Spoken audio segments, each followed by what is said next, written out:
Decarbonisation is a big challenge for the sector, so much so that the government has awarded £1.8 billion through the Social Housing Decarbonisation Fund and similar schemes for other stakeholders in the public sector. With the ArcGIS platform, you can future-proof assets by identifying and understanding assets with the biggest barriers to net zero. For example, this could be done through the likes of a CO2 emissions dashboard.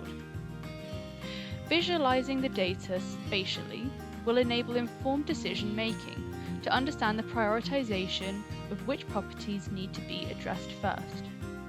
So as we can see, we're able to gain insight into a property and information about its CO2 emissions, including whether it has undergone a previous inspection and when that inspection was, and whether it passed or failed that inspection, and whether there is an upcoming inspection. Visualizing this data allows us to identify key problem areas, leaving us better positioned to plan and implement decarbonisation strategies across our assets.